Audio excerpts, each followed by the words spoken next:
um episódio do nosso podcast Pode Falar, hoje com o professor Cássio Costa, professor da Rede Estadual de Alagoas, professor de arte, professor que já foi diretor de escola, professor que trabalhou juntamente uma ONG, o bullying dentro das escolas, um professor que tem um trabalho muito bacana, foi diretor da Escola Estadual Teotônio Vilela.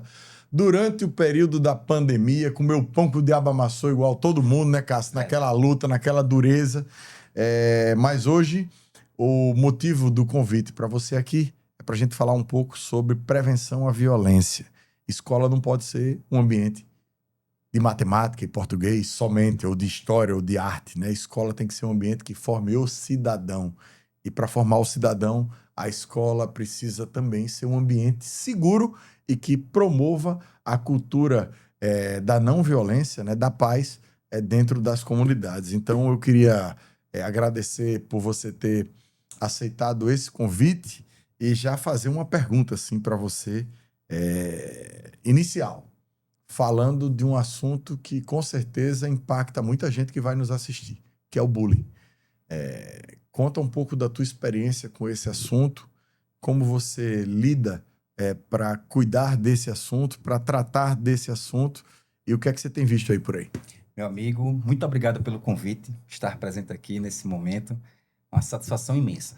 Falar de bullying, meu amigo, nas escolas é algo que é recorrente e é um desejo de todo gestor escolar, de todo professor, ter uma equipe de profissionais para tratar desse assunto no ambiente da escola. O bullying é responsável por muitas coisas ruins que acontecem, principalmente com os estudantes, que acabam, obviamente, se isolando, faltando à escola, compromete o ano letivo e, consequentemente, a aprendizagem desses estudantes. Então, quando a gente resolveu fazer o trabalho de prevenção à violência nas escolas, o tema recorrente é o bullying e o cyberbullying.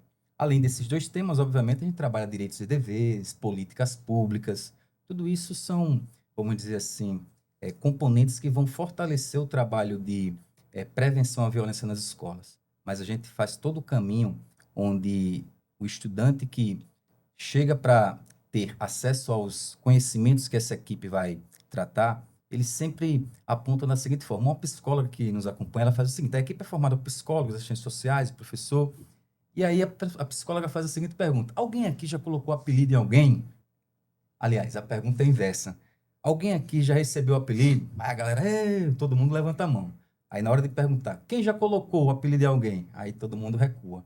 Então isso é recorrente, mas ao mesmo tempo difícil das pessoas assumirem. Começa com uma brincadeira, né, Cássio? É uma brincadeira que parece ser inofensiva. Isso. Em alguns casos até são, mas que podem trazer casos sérios. Inclusive o extremo é o suicídio, né?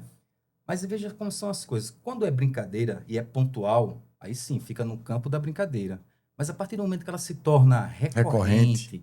E com aquela situação com apelidos que são pejorativos, brincadeiras que a gente chama de mau gosto, mas que não tem nada de brincadeira, se interpreta como preconceito, como racismo, né? São agressões físicas, verbais, psicológicas. Tudo isso, obviamente, para quem está sofrendo e sofrendo calado, ali uma bomba relógio, que em qualquer momento pode estourar.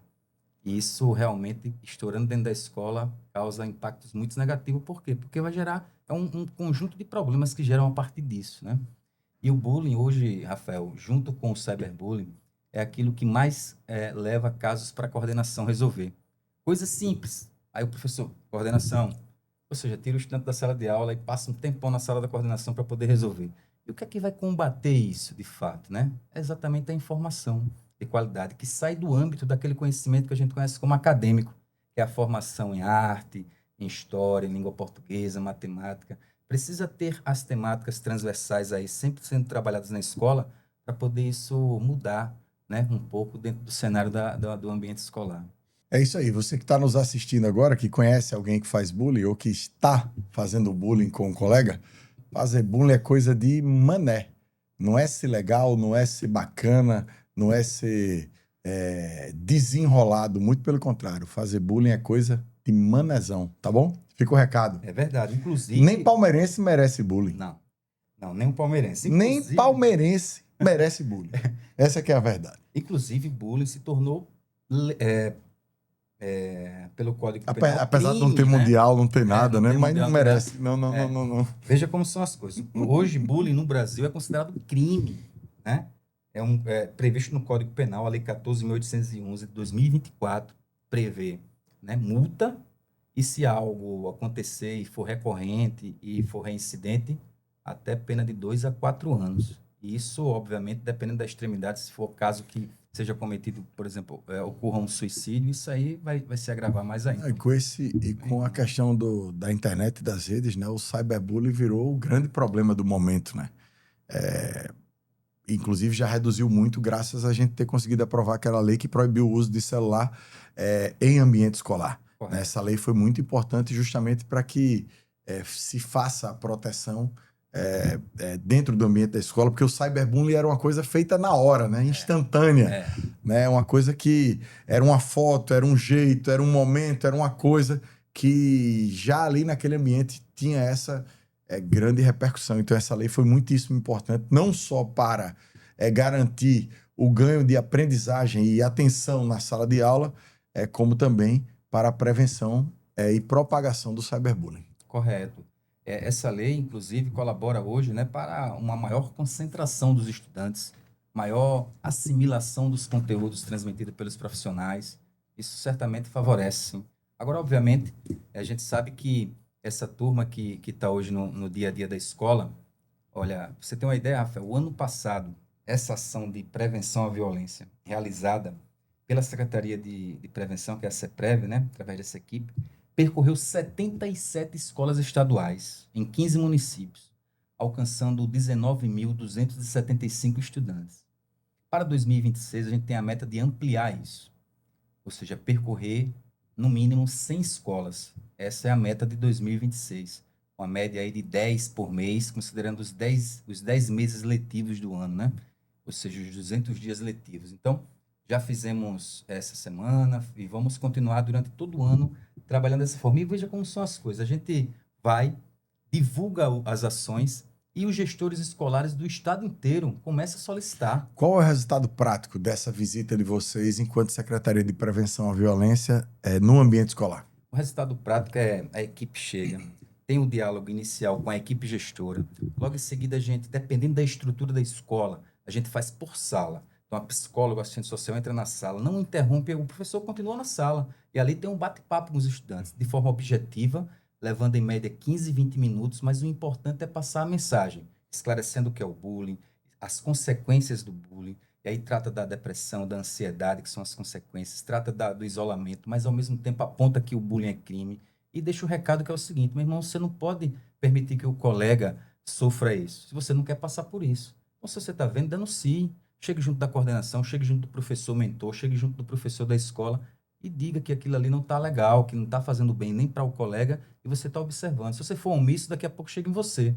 Então, a gente tem que começar a apontar para essa perspectiva. E, obviamente, gestores e estudantes ficam gratos com essa coisa, né? De saber que tem alguém que está olhando. Obviamente, bullying, cyberbullying, essas temáticas são temas do ano letivo inteiro. Mas quando chega uma equipe externa para tratar desse assunto, aí é diferente, porque a turma para ouvir. Quando a escola tem estrutura maior, com auditório, equipamento de som, a gente faz com projeção com 2, 3 turmas ao mesmo tempo. Mas independente de ter estrutura, cada sala de aula recebe, entendeu, a equipe para tratar do assunto. Já tem relatos aí desses gestores e professores de melhoria do ambiente depois das visitas? Temos relatos, principalmente dos estudantes que são do Ensino Fundamental 2. Sei. Eu tive numa escola no CEPA, né, na Teotônio Vilela, a escola que eu fui gestor, e a gestora disse: olha, aqui tem um menino do 6º ano, pensa no bicho danado. A brincadeira dele era dar voadora nos outros, olha para aí. Depois da conversa que a gente teve, ele se acalmou nesse sentido, né? Mas assim, não pela a bronca que foi dada, porque não foi dado bronca, mas foi dialogado com ele. Meu irmão, faça isso não. Já pensou se o cara dá uma voadora em tu também, tu vai gostar? E aí foi conversando sobre aquilo que ele disse: ó, cara, esse menino melhorou tanto depois disso. Toda vez que eu vou lá, o garotão me dá um abraço, cara, sei o que e tal. Então, acho que é por aí, né? É a lida, né? É o jeito humano de tratar o outro que vai sensibilizando e assim. Essa galera que vem, muitos dos estudantes da rede pública, são oriundos da periferia de Maceió, tem uma vivência muito difícil nas suas comunidades, em um ambiente que, às vezes, desprovido de saneamento, de acesso aos serviços públicos. Chega na escola, descarrega tudo, não tem espaço de lazer. Isso acaba, de certa forma, o ambiente onde vive, refletindo em violência dentro da escola. Por isso que o trabalho de prevenção deve ser contínuo e permanente, É né? verdade. E o desafio é muito grande, né? Não só com bullying, mas com droga, com, É, enfim, com todos os tipos de problemas que a sociedade vive dentro do ambiente escolar. Deixa eu lembrar um negócio que teve. Quando tu era gestor da Teotônio Vilela, teve algum caso lá com vigia, alguma coisa. Como foi mesmo? Me lembra da história. Tu lembra da história? paz. Era uma cirurgia, era o que que a gente... Teve um caso Foi alguma coisa de Covid? teve um caso. Foi um período da pandemia, a Ah, gente lembrei. teve... Lembrei.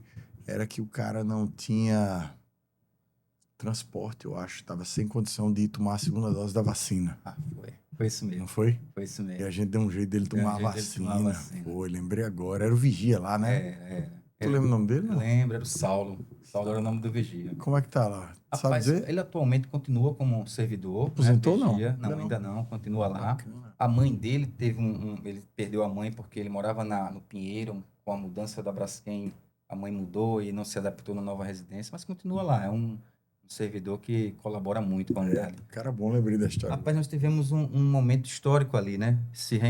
Houve esse encontro, você como secretário de Estado da Educação, em pleno momento da pandemia, eu como gestor, logo em seguida, acabei assumindo a gerência. A gente fez esse trabalho de implementação desses programas que você criou, que foi Cartão Escola 10, Pé de Meia, Vem Que Dá Tempo, Avança Grêmios. Quer ver uma coisa que está fazendo muita falta na escola? Concordo. É o Avança Grêmios. Também acho. Um programa extraordinário que fazia com que a juventude tivesse ali uma ocupação, tanto no recebimento como no compromisso de utilizar aquele recurso, de Eles viviam movimentar, na escola, né? Viviam Isso. o ambiente escolar, mobilizavam outros alunos. Isso é prevenção também, cara. Chegar a fazer com que a juventude tenha essa autonomia de se organizar e não estar o tempo todo sendo condicionado. Então, são programas dessa natureza que faz toda a diferença no ambiente. Quando você retira isso, só se amplia a possibilidade A de... gente deu naquela época, era 12 mil reais, Isso.